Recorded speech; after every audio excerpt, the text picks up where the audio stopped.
네, 이제 다음 주제 이어서 보겠습니다. 이제 좀 그 주제별로 끊으려고 해요. 그래야 여러분이 보시기에 편할 것 같아서. 그래도 은근히 또 이제 구독자 수가 붙어서 외부 유입자가 있는 게 아닌가. 그분들도 이제 생각해야죠. 어디죠 지금? 지금 7페이지. 7페이지. 6페이지까지 했고 7페이지 보겠습니다. 메인 매출 정표의 매출 7페이지예요. 28번 보시면 재화 또는 용역의 공급 시기가 되기 전이라도 대가의 전부 또는 일부를 수령한 경우 세금 계산서를 발급할 수 있다. 이것도 좀 알아두시면 좋을 것 같아요. 왜냐면 어렵지가 않거든요. 그러니까 뭐 아까 요거는 28번은 뭐랑 비교하시면 좋을 것 같냐면 03번 있죠. 03번 1페이지에 03번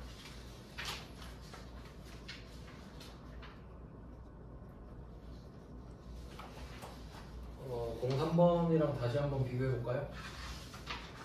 1페이지 03번은 세금계산서는 원칙적으로 재화 또는 용역의 공급 시기에 발급해라. 그러니까 물건을 팔 때 발급도 같이 해라. 이게 당연한 거죠. 근데 다시 7페이지에 28번으로 가보니까 공급 시기가 되기 전이라도 라고 되어 있죠. 그래서 이것도 그림으로 한번 생각해 보면 공급 시기. 그러니까 이때 뭐 공급 시기는 좀 그 물건을 파는 유형마다 다르긴 한데 어떻게 다르냐면 아까 말씀드렸죠. 단기 할부는 인도일, 장기 할부는 대가를 받기로 한 때 뭐 그 대가 각 부분의 대가의 각 부분을 받기로 한 때 이렇게 달라졌잖아요. 어쨌든 달라져도 그 공급 시기에 발급을 하라 이거지. 근데 공급 시기가 되기 전이래요. 지금 이때 이야기하는 거죠. 이때 내가 만약에 돈을 받았어요. 돈을 받아서 대가를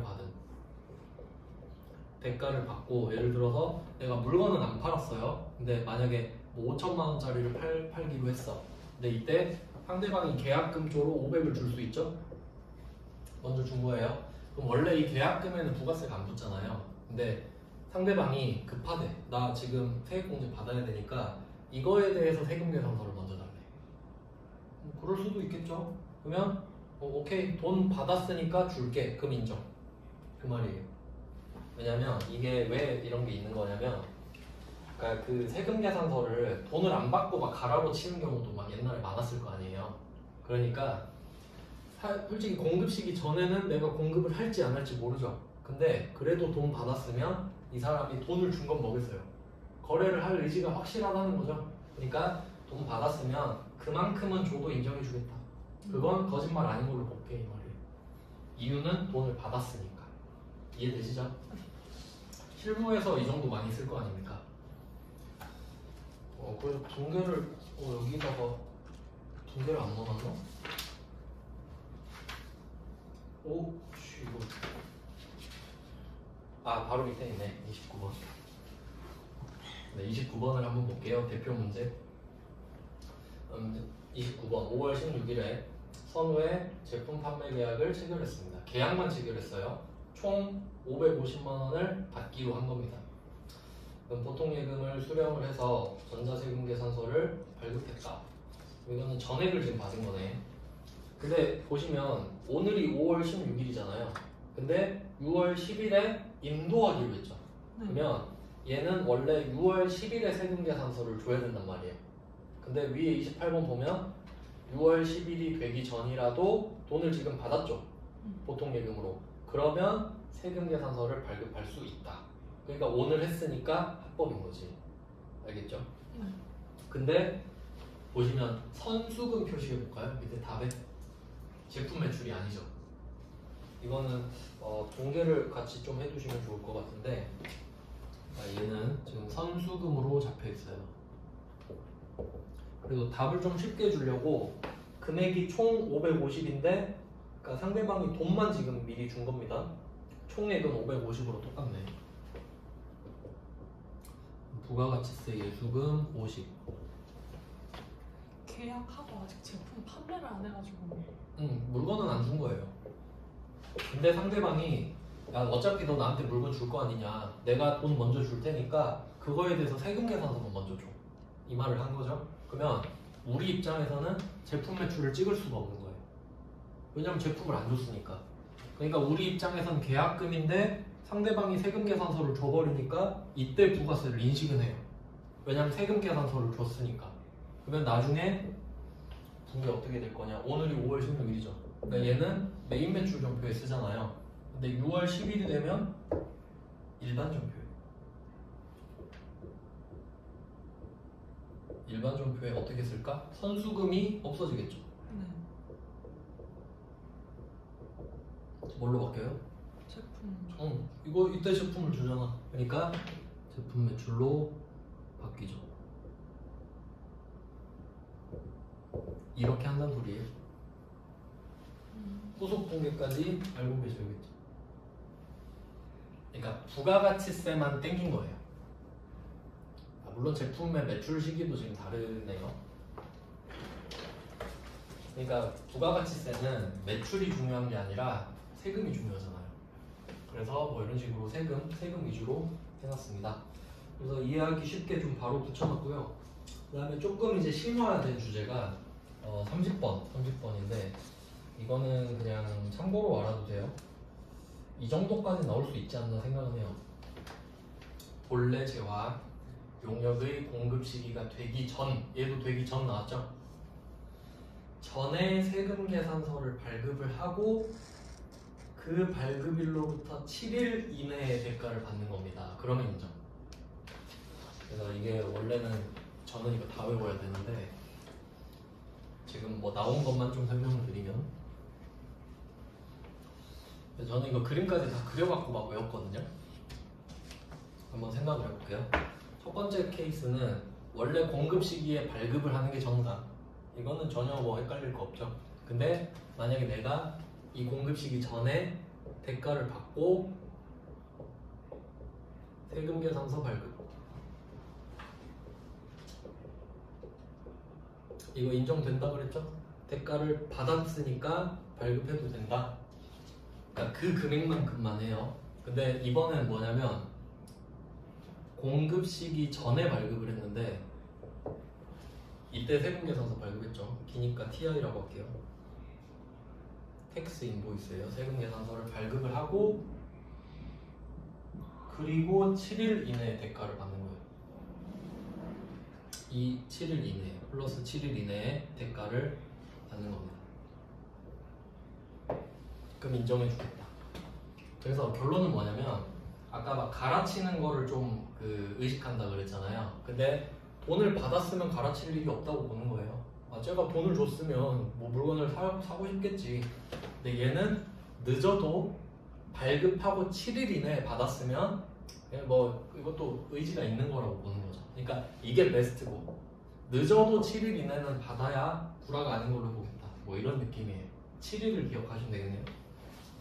이거는 말 문제로만 나왔습니다. 말 문제로만.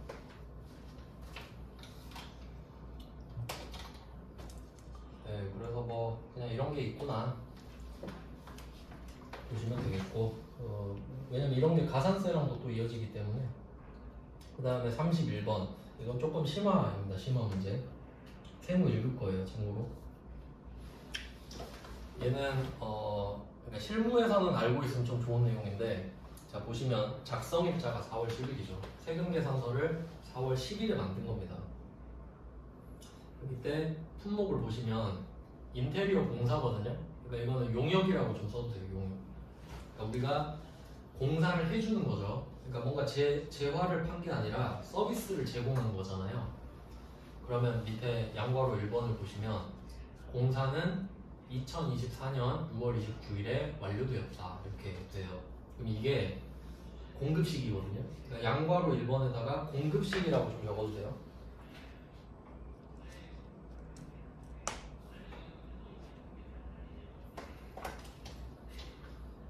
네, 그러면 밑에 좀 한번 32번, 33번을 먼저 좀 볼게요.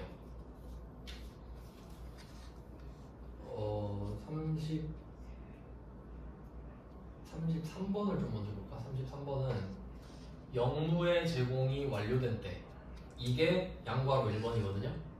그러니까 내가 공사 인테리어를 완료한 게 영무의 제공이 완료된 때 이렇게 돼요. 이때 또는 대가를 받기로 한 때, 그러니까 이 둘 중에 하나라는 소리죠. 이때를 공급 시기로 볼 수 없는 경우 영무의 제공이 완료되고 공급가액이 확정되는 때를 공급 시기로 본다. 이건 그냥 좀 지엽적인 내용이고 32번으로 또 올라가 보면은 공급 단위를 구획할 수 없는 용역. 그러니까 이거는 참고로 예시를 하나 적어볼까요? 공급 단위를 구획할 수 없는 용역 있죠. 그러니까 어떤 느낌이냐면 만약에 우리가 뭐 컴퓨터를 수리해주는 업체다 이렇게 생각을 해볼게요. 그러면 어떤 회사랑 계약을 하는 거예요. 1년 동안 니들이 부르면 그때그때 가서 컴퓨터 수리해줄게. 그럴 수 있죠.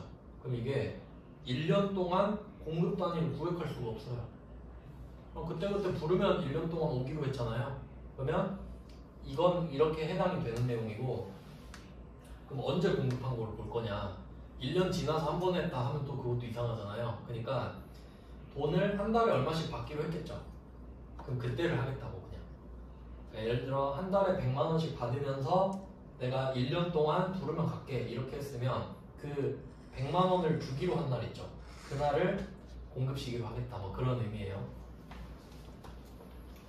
뭐 그런 의미가 있어요. 용역은 조금 이제 나와서 설명을 드렸는데 31번으로 다시 올라가 보면은 얘는 어떻게 되는 거냐? 그러면 세금 계산서는 지금 4월 10일에 줬다고 이렇게 보시면 되거든요. 4월 10일에. 그러면 공급 시기는 6월 29일. 세금 계산서는 4월 10일. 그럼 이게 앞에 거 배운 걸로 쳐보면 앞에 내가 발급을 했는데 인정받으려면 대가를 받고 세금 계산서를 발급하거나 아니면 세금 계산서를 발급하고 7일 이내에 돈을 받아야 되잖아요. 근데 돈을 언제 주고받았나 보세요. 7월 20일이에요. 택도 없죠. 4월 10일도 아니고 4월 17일도 아니란 말이에요. 그럼 이제 어떻게 할 거냐? 그럼 얘는 6월 29일이 공급 시기가 돼야 하는 거다. 이게 정상인데 밑에 지금 답 있죠? 당구장 표시 보시면 4월 10일에 세금 계산서를 선발급을 했는데 동일 과세 기간 내에 공급 시기가 도래하죠. 여기서 동일 과세 기간은 6월 30일까지잖아요. 6월 30일까지의 공급 시기가 도래하는 것은 또 봐줍니다. 돈을 안 받아도. 그래서 조금 이제 지역적인 내용이긴 한데 참고만 하시면 될 것 같아요. 그래서 제 생각에는 뭘 정확히 아셔야 되냐면 여러분 수준은 28, 29 이게 세무 2급 나와봤자 세무 2급 이 정도고 30번부터는 한 세무 1급 정도? 조금 어려우면 나올 수도 있겠다. 참고로 그냥 말씀드렸습니다. 네, 그 다음은 8페이지로 갈게요. 8페이지 나왔다. 8페이지 34번. 아까 말씀드렸죠. 장기 할부. 장기 할부는 대가의 각 부분을 받기로 한 때.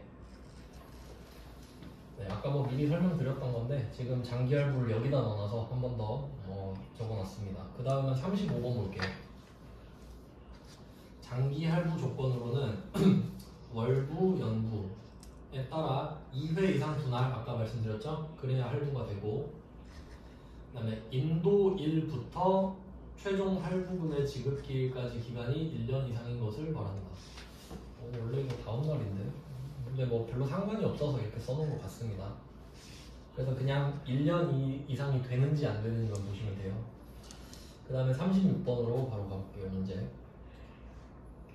한번 따져볼까요? 36번 문제는 지금 7월 18일로 돼 있는데 인도일이 15년 7월 18일로 되어 있죠.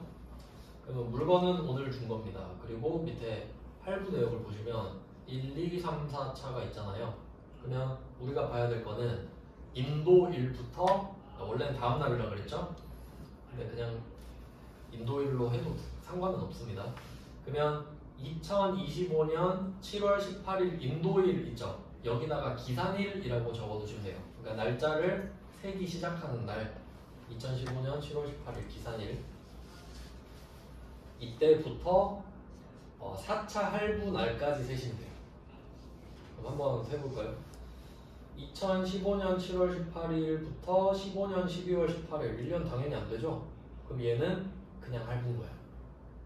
맞죠? 그러면 내가 4번으로 쪼개 봤더라도 이 네 개의 금액을 합쳐서 언제 구한다고? 인도일. 아까 배웠죠? 네. 그럼 이 문제로 한번 해볼게요. 그림으로 한번 설명을 해드리고 있습니다. 이걸로 장난치면 좀 많이 틀릴 것 같은데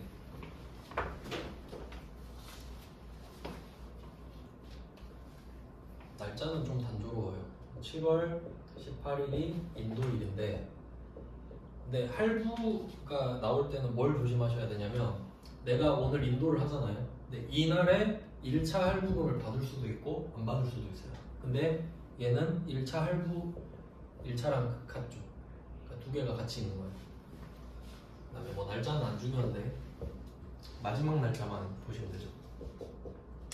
자 이렇게 해서 2차, 3차, 4차.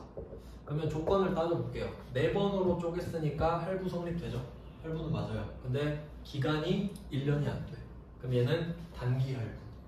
그럼 단기 할부는 공급 시기가 인도일이죠. 그러면 1차, 2차, 3차, 4차 금액을 합쳐서 인도일을 다 때려박는 거예요. 그래서 밑에 답이 4,000에 400이죠. 이해되세요? 그리고 붕괴 왼쪽 차변을 볼까요? 그럼 이때 우리가 할부금을 지금 원래는 다음에 받아야 되는데 1차 할부금을 오늘 딱 받아버렸죠. 네. 그러면 보통 예금 1,100이 들어왔잖아요. 네. 근데 3,300은 당연히 못 받았죠. 그러니까 외상 매출. 근데 만약에 이럴 수도 있죠. 지금은 인도일이랑 1차 할부날이 같죠. 그럼 이렇게 한번 해볼까? 인도일이랑 1차 할부날이 다른 거예요. 하나, 둘, 셋, 넷, 다섯 이렇게 있을 수도 있잖아요. 전부 외상. 전부 외상 매출금이지. 왜냐면 이때는 돈을 하나도 못 받았으니까. 그러니까 일부러 답을 어렵게 만들려고 인도일이랑 1차 할부날을 맞춰버린 거예요. 틀리라고. 그러면 한번 응용 문제를 만들어 볼게요. 만약에 4차 할부날 있죠. 4차 할부날을 2016년 12월 18일로 바꿔볼게요. 그러면 장기 할부로 바뀌죠. 네. 그러면 공급 시기가 어떻게 될까? 대가의 각 부분을 받기로 한대죠. 그러면 이때 한 번, 이때 한 번, 이때 한 번, 이때 한 번 세금 계산서를 줘야 돼요. 대가의 각 부분을 받기로 한다니까. 그럼 오늘 답은 어떻게 돼요? 제품 매출 1000, 부가세 100, 보통 예금 1100 끝. 근데 만약에 또 날짜가 달라. 또 참. 1100 외상 매출금 1100 이렇게 되겠지. 아니 죄송해요. 그렇게 하면 안 돼. 인도일은 붕괴를 안 해요. 그러니까 지금 이거는 다 마시겠죠? 1100 그리고 보통 예금 1100이잖아요. 지금 이 상황에서 장기할 보면 만약에 이렇게 1차랑 인도일이 다를 수도 있다 그랬죠? 그러면 인도일에는 어떻게 하냐? 안 해요. 안 하지. 그럼 아무것도 안 한다고 정답이에요.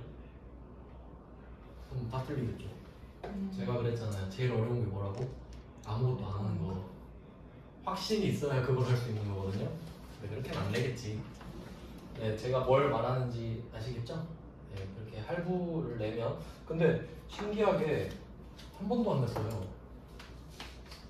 아무것도 안 해야 돼서. 아, 뭐 그렇지. 근데 이게 단기 할부잖아요. 제가 장기 할부 문제를 찾아본 데 없더라고요. 세무 1급에도. 근데 이거 충분히 낼 수 있지 않나. 제가 그래도 이런 거 은근히 적중률 있어요. 한번 대비해 보시는 게 별로 어렵진 않죠? 네, 그 다음에 37번 볼게요. 37번. 계약금을 받기로 한 날에 다음 날부터 그러니까 이게 다음 날 이게 맞거든. 다음 날. 아 이거 좀 고칠까요? 좀 하고 내가 고쳐볼 걸 그랬다. 아까 35번 있죠. 35번에 인도일부터라고 돼 있잖아요. 그러니까 인도일 껴가지고 인도일의 다음 날 이렇게. 인도일 다음 날부터. 다음 날이 원래 맞거든요. 왜냐면 37번도 이제 보시면 아시겠지만 계약금을 받기로 한 날의 다음 날 이렇게 되거든요. 이거 왜 설명을 안 넣어놨지? 아, 37번이랑 38번을 묶어두세요. 37번이랑 38번을 묶어두시면 그러니까 38번에 중간 지급 조건부 재화 공급 이렇게 돼 있죠. 이게 장기 할부랑 비교를 하셔야 되는 거예요.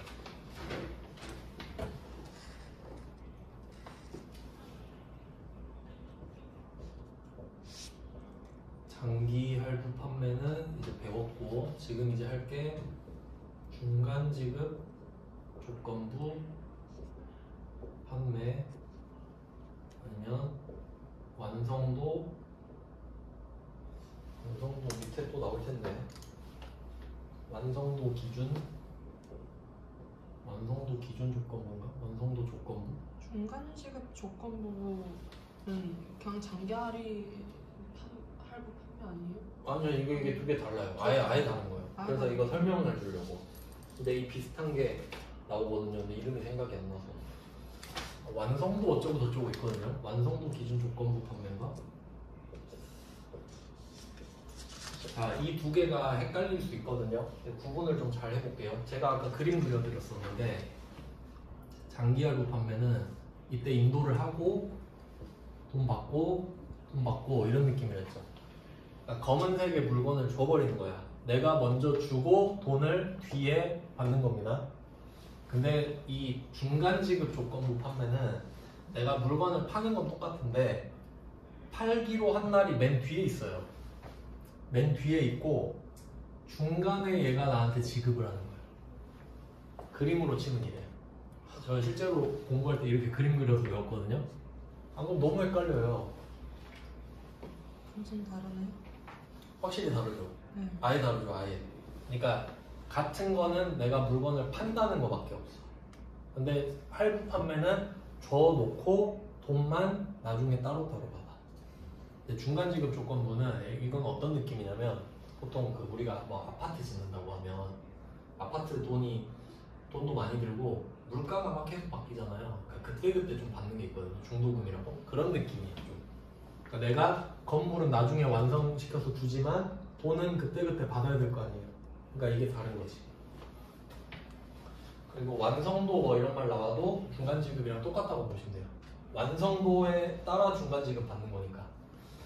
그러면 일단 그림으로 보시면 차이 아시겠죠? 근데 둘 다 대가의 각 부분을 받기로 한대요. 얘도.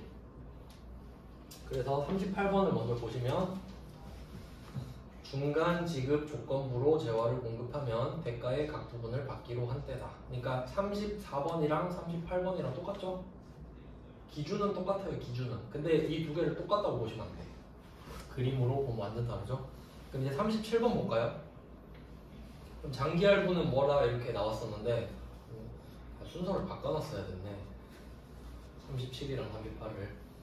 그럼 37번 보시면, 계약금을 받기로 한 날의 다음 날부터 재화를 인도하는 날까지의 기간이 6개월이죠, 얘는. 장기 할부는 1년이었잖아요. 근데 얘는 6개월이. 외우셔야 돼요.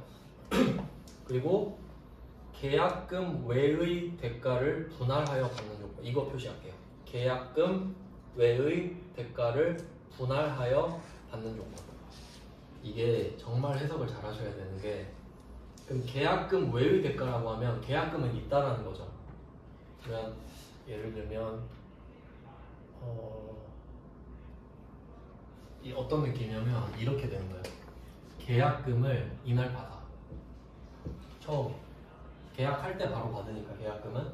그리고 대가를 분할하여 받는다 했죠. 그럼 분할하면 최소 몇 개?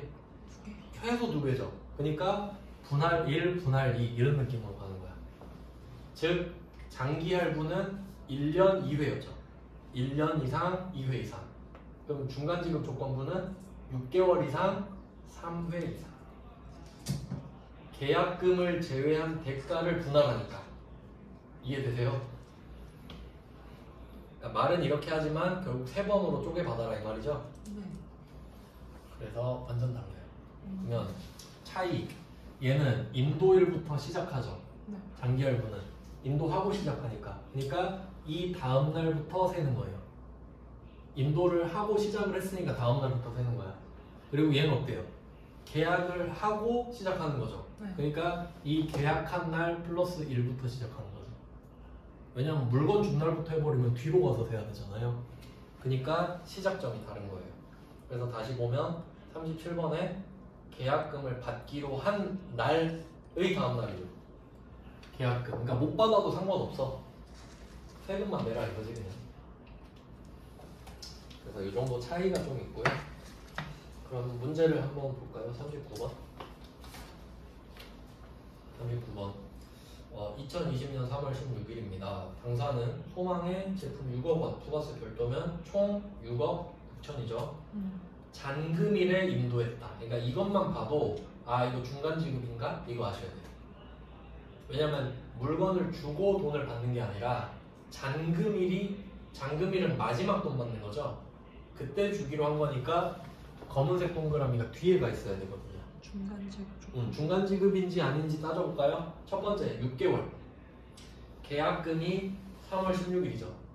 이거부터 잔금까지 한번 볼까요? 얘는 총 4회네요. 4회여도 상관없죠? 3회 이상이니까 날짜 보시면 연도가 어떤 3년이야. 그러면 당연히 6개월 넘지.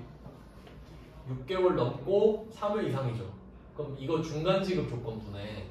그럼 공급 시기가 언제예요? 마지막. 대가의 각 부분을 받기로 한대. 맞죠? 위에 써놨잖아. 38번에 대가의 각 부분을 받기로 한대라며. 그러면 39번 문제는 지금 2020년 3월 16일이죠? 그러면 분기 어떻게 하라고? 1억 6,500만 원 가지고만 하라고. 계약금만. 네, 계약금만. 대가의 각 부분을 받기로 한다니까. 계약금이든 뭐 중도금이든 대가잖아요. 그러니까 답이 이렇게 된 거예요. 그러니까 이거랑 장기할부랑 섞어서 얼마든지 될 수 있죠. 물론 세무 1급이긴 한데 뭔가 좀 당연히 알아야 될 것 같지 않아요? 알고 계셨으면 좋겠다 해서 그 다음에 40번 이게 끝판왕인데 마무리 짓는 문제입니다. 39랑 40은 세트예요 사실. 왜냐면 40번 문제는 좀 어려운데 똑같습니다. 이것도 제품을 잔금 지급일에 주는 거죠. 근데 보니까 6개월 당연히 넘고요. 처음에 계약금부터 잔금까지 6개월 넘죠. 그리고 4회죠. 그럼 이거 중간 지급 조건부 맞잖아요. 근데 문제가 뭐냐면 2021년에 해당하는 전자세금 계산서에 대한 회계 처리를 하래. 마지막 것만. 마지막 거만 하면 되거든요. 근데 이게 쉽지가 않은 거예요. 왜 그런지 생각해 볼까? 계약금 1차, 2차도 공개를 했었죠 옛날에. 어떻게 했었을까 생각해 보면 위에 39번처럼 했던 거야. 포인트 보여요? 선수금 표시해줘야지. 왜? 내가 돈만 받았지 물건은 안 줬잖아요. 그러니까 선수금 처리해놨었겠지. 그럼 생각해봐요. 40번 문제로 내려와서 지금이 잔금 처리하는 날인데 그 앞에 3개 있잖아요 분계. 그럼 이때 지급액이 3,300, 8,800, 8,800 이렇게 있겠죠. 그럼 이 3개를 다 더해서 부가세는 또 빼야지. 110분의 100을 곱해요. 와 오늘 계산기 갖고 와서 처음 써보겠네. 제가 계산을 한번 해볼게요. 3,300 더하기 8,800 더하기 8,800 이건 이미 받았던 거죠. 근데 여기서 110분의 10은 부가세로 처리돼 있을 거 아니에요. 39번처럼. 그러면 선수금으로 쌓여있는 건 지금 이게 총 2억 900만 원이거든요. 이거를 110분의 100으로 곱하면 1억 9천만 원이 나와요. 그러니까 지금 선수금이 1억 9천이 쌓여있는 거야. 밑에 답 나와있네. 그래서 이 선수금에다가 좀 주석을 달아놓으실 거면 이렇게 써놓으면 되겠죠. 위에 금액 3,300 더하기 8,800 더하기 8,800. 근데 이게 부가세가 포함된 금액이니까 부가세 빼고 110분의 100 이렇게 곱한 게 선수금이야 지금. 이게 1,900만 원, 1억 9천만 원이. 이렇게 나왔다라는 걸 적어두시면 좋고. 굉장히 심한 문제긴 하네요. 그러면 선수금은 정리돼 있는 걸 내가 유추해서 차변에 적었죠. 네, 그리고 제품 매출은 어떻게 되는 거예요? 제품 매출은 이거는 굳이 계산할 필요가 있나요? 아니, 문제 두 번째 줄에 써 있어. 공급가액은 3억이라고. 그러니까 합치면 3억 되겠지 뭐. 그래서 제품 매출 3억은 문제 보고 적어두시고, 부가세 예수금은 오늘 받은 것만 해야 되죠. 오늘 받은 게 잔금의 1억 2,100만 원이잖아요. 여기서 110분의 10인 거야. 세무 1급이라 참고만 하세요. 그냥 이럴 수 있겠구나. 네, 이제 9페이지로 넘어가 볼게요. 시험 문제는 뭐 세무 1급 전용 문제는 그냥 말 그대로 참고 이해하고 싶다 하면 되시고, 아니면 됐다 그러면 안 하셔도 돼요. 그 다음은 이제 9페이지로 넘어가 보시면은 이제 여러분 잘 하시는 유형자산 처분이네요. 유형자산 처분. 그리고 이게 참고로 말씀을 드리면,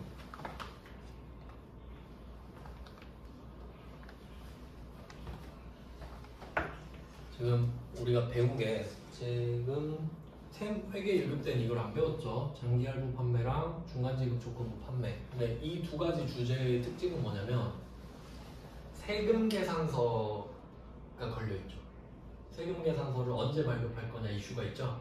그러니까 얘는 11번 과세로밖에 못 내요. 맞죠? 세금 계산서를 언제 발급한 거 그거 문제 내고 있잖아요. 그러니까 11번 과세밖에 문제를 못 낸다. 근데 지금 유형자산 처분 있죠. 주제가 바뀌었잖아요.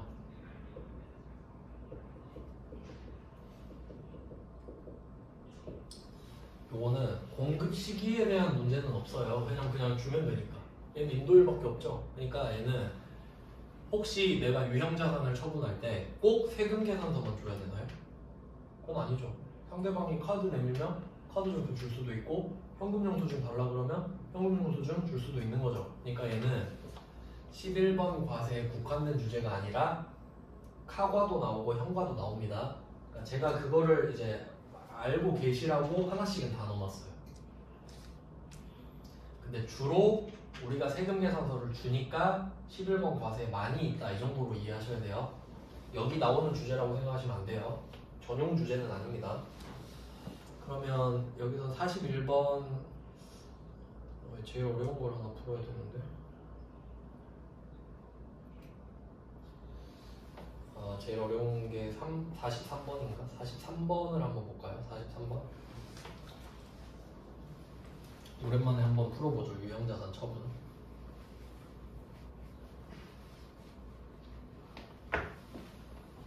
나머지는 그냥 혼자 연습해 주시면 되고, 대표로 한 문제만 풀어보겠습니다. 43번에 9월 15일에 비품으로 사용하던 복사기 취득가액 350, 처분시 감루 215만원을 팔았다. 그럼 일단 대변의 비품을 빼요.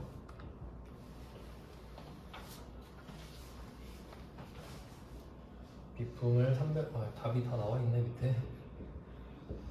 일단 취득가액을 그대로 다 빼주고, 그 다음에 감가상각 누계액을 붙어있는 거 여러분 그냥 표시만 하면 되겠네요. 번호 달고 215만원. 그래서 뭐 순서 번호를 매기면 얘네들이 1번이죠.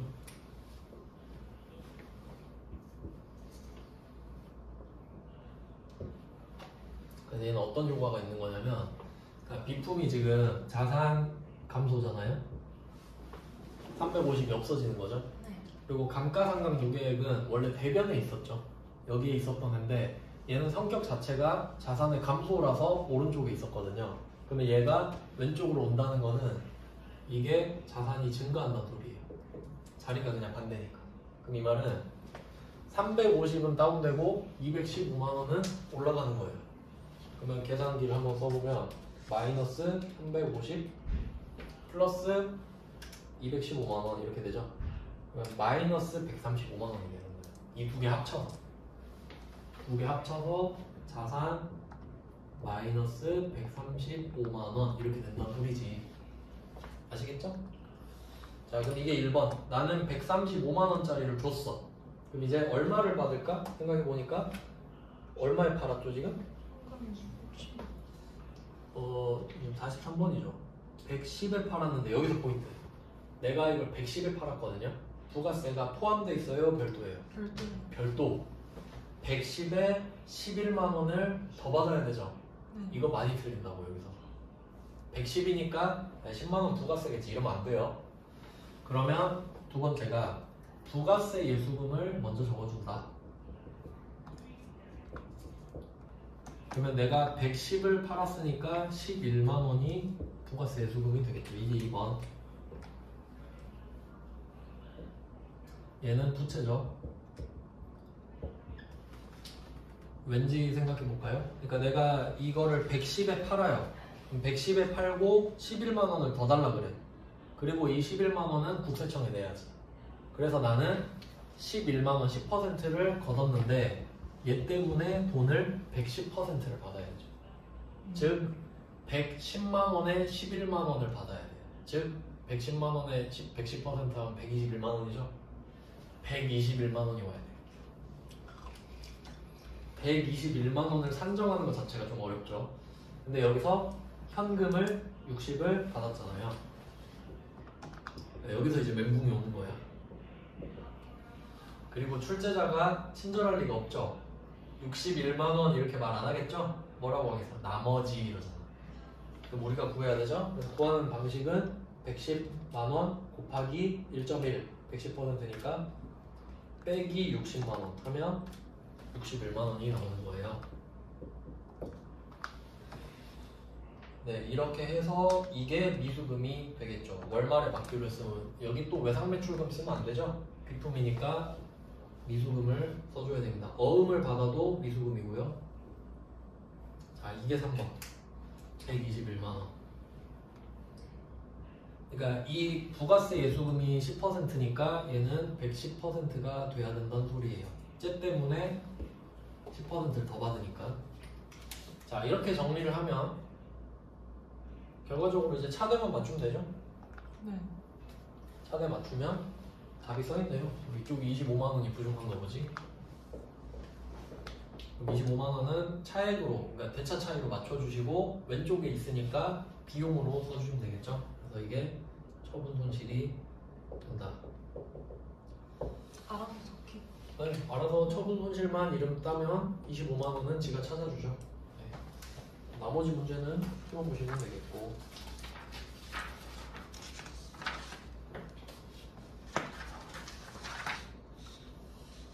그 다음은 10페이지는 국고보조금이라고도 하기도 하고 뭐 정부보조금이라고 하기도 하고 그런데 요거는 그래도 네, 조금 세무 2급이랑 세무 1급 사이에 좀 있다고 생각이 드는데요.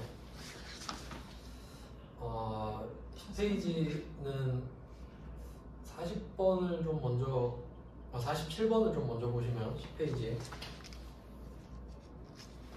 47번을 좀 먼저 보시면 일부러 지금 이게 오답 찾는 게 아니라 그냥 정답을 적어놨어요. 한번 볼게요. 첫 번째 1월 2일 정부보조금 상환 의무 없음. 이게 왜 그러냐면 만약에 상환 의무가 있음 이렇게 되잖아요. 그럼 지금 보통 예금 100만 원 받았죠. 네. 그럼 그게 차입금 돼요. 상환 의무가 있으면 갚아야 된다는 소리잖아요. 그럼 상환 의무가 있으면 차입금으로 이름이 바뀌어버리기 때문에 얘는 그렇게 하면 안 돼. 그래서 상환 의무 없음은 보조금이란 뜻이고요. 그럼 밑에 1번 보시면 정보보조금 100만 원은 보통 예금의 차감 계정으로 회계 처리한다. 이렇게 되어 있네요.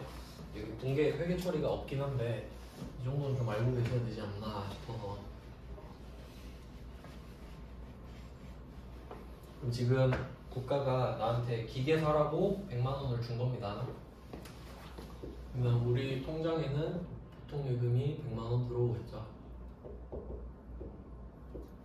근데 이게 뭐 상환 의무가 있으면 차입금이라고 말씀드렸는데 상환 의무가 없잖아요. 나 혼자 다 쓸 거거든요. 그래서 이게 뭐 정부보조금 이렇게 쓴다고 하면 그럼 뭐 보통 예금. 보통 예금의 차감이니까. 그러면 성격을 한번 볼까요? 성격.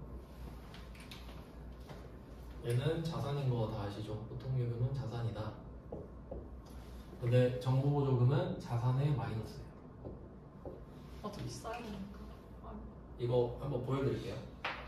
만약에 내가 이 보통 예금을 받기 전에 뭐 4,900만 원이 있었다 할게요. 내 통장에 4,900이 있었는데 이 100만 원을 받았다고 할게요. 그럼 이제 얼마 됐어요? 5천 됐죠. 그러면 재무상태표에 보통예금 5천만 원 이렇게 될 거 아니에요? 팩트니까 들어온 게. 근데 내 마음대로 쓸 수 있는 돈은 4,900밖에 없거든. 왜냐면 한번 생각해봐요. 정부가 나한테 100만 원 줬어. 그리고 기계 사라 그랬어. 근데 내가 이걸로 치킨 사 먹으면 안 되잖아요. 그러니까 정부가 기계 사라고 100만 원 줬는데 가만히 냅둘 것 같아요? 맨날 감시하지. 너 기계 샀어? 확실해? 알아보고 있어? 이러겠죠. 그러니까 이 100만 원은 죽어도 기계 사는 데 써야 돼요. 즉 내 맘대로 쓸 수 없는 돈이야. 맞죠? 그러니까 좀 부담스러워야 한다고. 그러니까 내가 5천만 원을 갖고 있지만 사실 100만 원은 국가한테 받은 거라 좀 불편해 라고 해서 100만 원 빼놓는 거예요. 바로 빼버리는 거야. 그래야 관리가 되지. 그러니까 5천이 있는 건 팩트지만 100은 내 맘대로 못 쓰잖아요. 그러니까 장부 금액이 이렇게 4,900으로 되는 거예요. 그럼 이 4,900의 의미는 내 마음대로 쓸 수 있는 돈. 그래야 5천을 다 써버리지 않겠죠? 네. 네, 이렇게 관리하는 거예요. 별로 안 어렵죠? 그냥 뭐 이렇게 하는 겁니다. 적어 놓는 거예요. 이렇게 1번이에요 답이. 1번의 분계가 이렇습니다. 그러면 이제 기계장치를 사볼까요? 1월 15일에 기계장치를 200을 취득했다. 분계 딱 있죠. 그러면 보통 예금 200만 원이 나가는 거 아시죠? 근데 여기에 포인트는 들어올 때 차변에 보통 예금이 들어오면서 바로 대변에 정부 보조금이 붙었죠. 자리가 바뀌는 겁니다. 왜냐면 우리가 지금 이걸로 기계를 샀잖아요. 그럼 내가 가진 5천 중에 정부한테 받은 100부터 썼다고 생각해야 맞죠? 네. 그러니까 이 보통 예금이 지금 총 200이 나갔지만 그 중에 정부 보조금도 같이 없어지는 거예요. 이 두 개를 묶어두시면 좋을 것 같은데, 제가 지금 이 동그라미 2번 분계에서 위치로 따지면 오른쪽 위에 첫 번째 줄이랑 왼쪽 두 번째 줄 이렇게.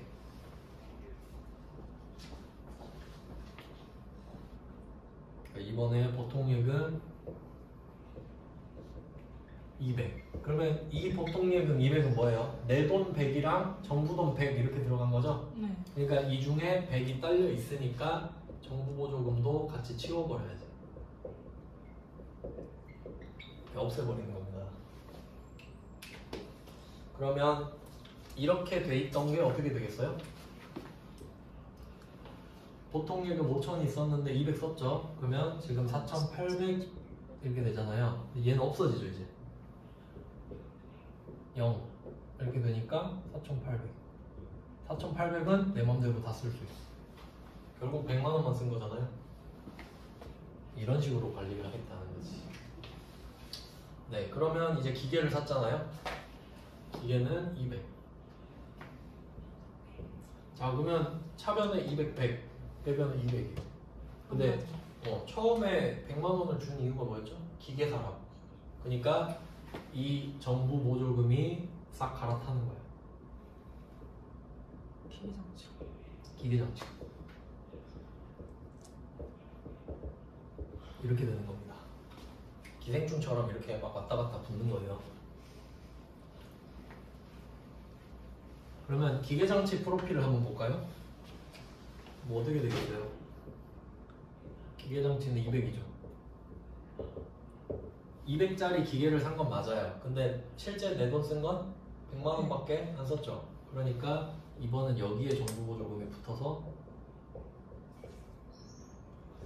100만 원 차감 이렇게 되겠죠. 자, 이게 장부 금액이 되는 겁니다. 아시겠나요? 여기까지? 여기까지는 괜찮죠? 네. 네, 이 다음 거를 여러분 이해할 수 있을 것 같아요.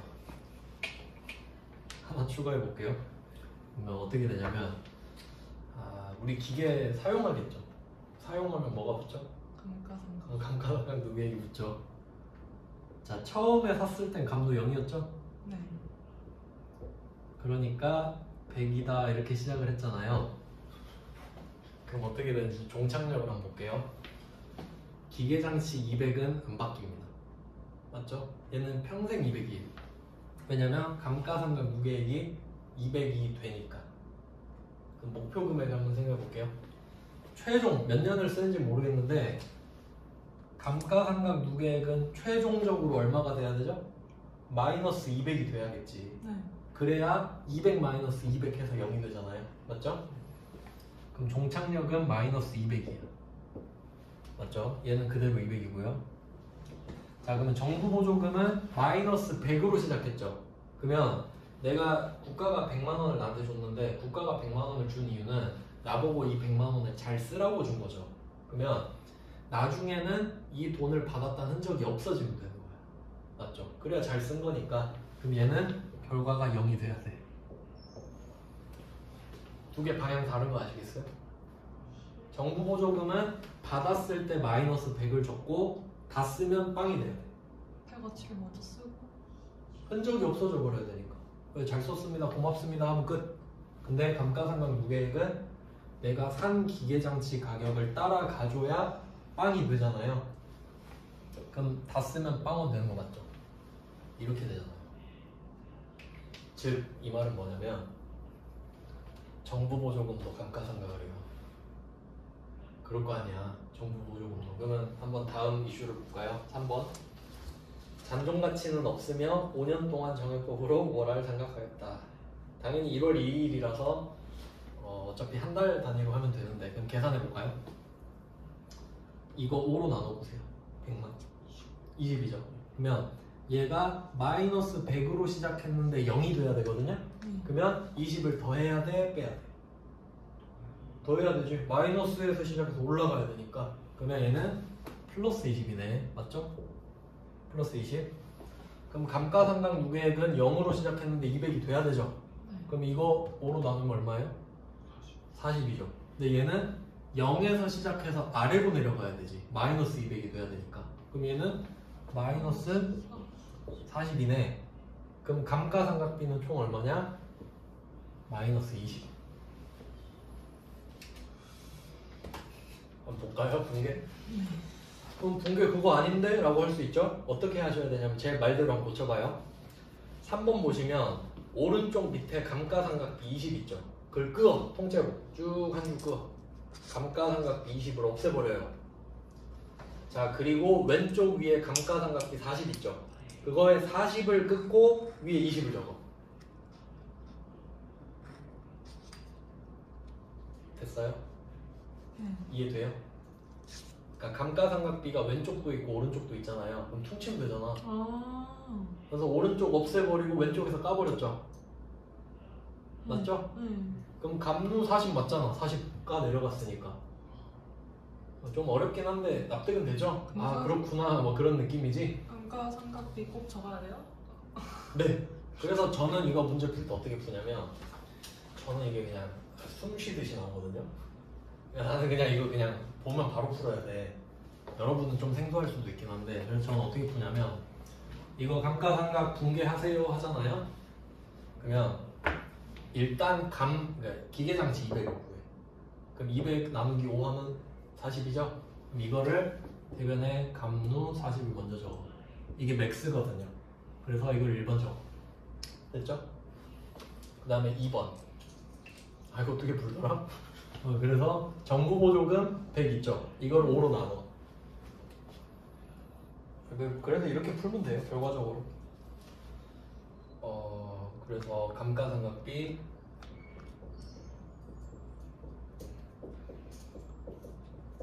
저는 정부보조금이 2번 이렇게 풀거든요.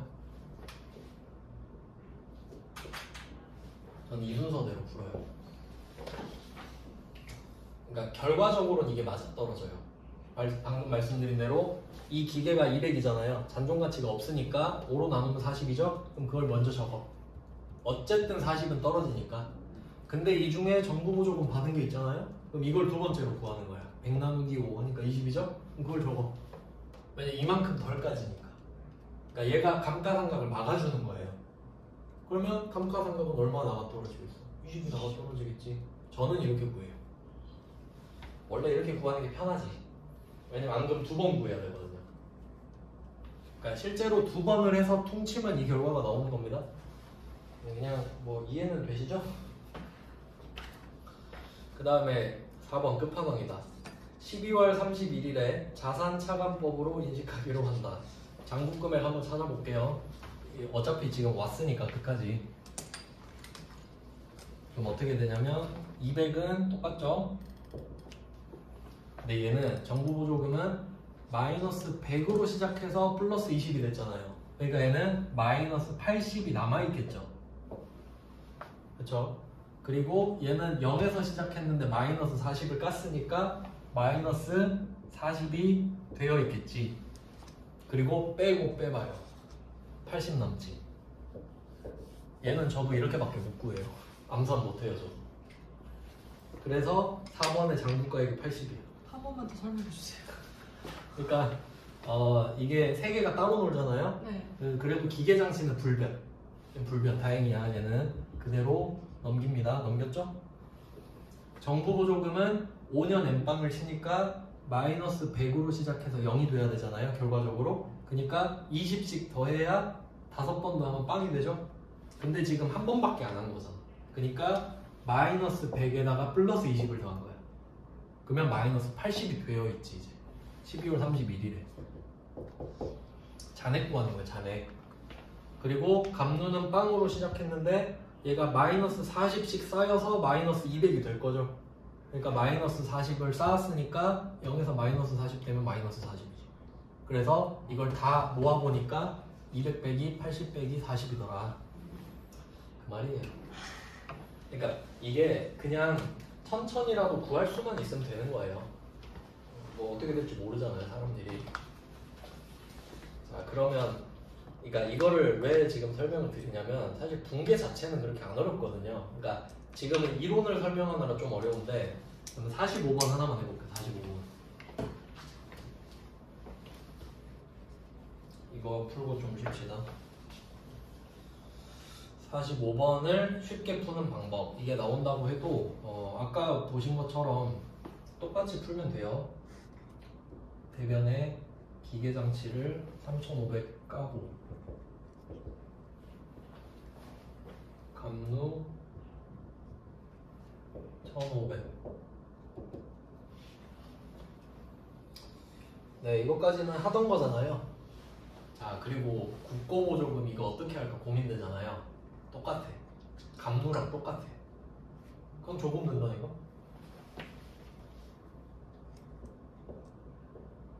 왠지 생각해볼까요? 왜 있는 그대로 적어야 되냐? 자, 한번 생각을 해보죠.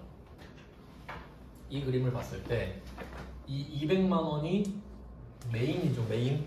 그러니까 이게 지금 3,500이랑 똑같은 거예요. 맞죠? 그대로 적어준 거예요. 근데 얘 둘 다 얘 차감 예정이죠. 네. 어차피 얘도 빼고 얘도 빼는 거 아니에요? 그러니까 금액만 다른 거지 지금. 그럼 너도 차감이고 너도 차감이네? 그럼 반대로 와 다. 너도 차감, 너도 차감. 그러니까 오히려 쉽지. 45번 문제 같은 게 쉽지. 왜냐면 잔액을 알려줘 버리잖아. 맞죠? 이게 훨씬 쉽죠? 3,500 적고 1,500 적고 1,000 적으면 끝나잖아. 오히려 이게 더 쉬운 거 맞죠? 그러니까 47번이 어렵지 45번은 풀 수 있어야 된다니까. 그러니까 제가 47번을 한 이유가 45번 쉽게 풀라고. 그럼 45번은 풀 수 있죠? 47번은 버려도 그러니까 47번은 희생양이 어쩔 수 없어. 그러면 이렇게 해서 얘가 1번이겠네. 세트가 하나 늘었잖아요. 그리고 나머지는 똑같이 보고.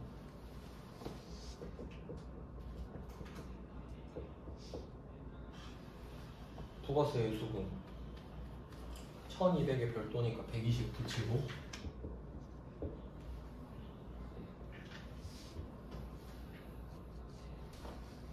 1번, 2번, 1번에서 보조금이 하나 추가된 겁니다.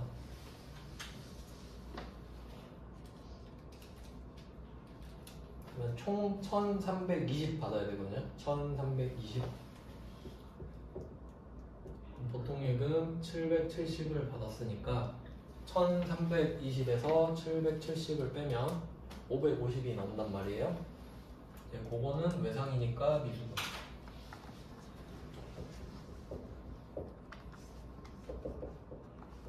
이게 3번. 그 다음에 처분 이익이 생기네요. 알아서 구해주겠고. 결론 아무것도 아니죠? 그냥 보조금만 추가하면 풀 수 있는 거죠? 네. 진짜 아무것도 아니기 때문에 제가 권하는 겁니다. 물론 세무 1급여랑 나오긴 했지만 네, 정부 보조금을 알려드렸어요. 이렇게 하면 이제 11번 과세를 끝냈습니다. 네, 좀 쉬다가 마지막 시간이죠.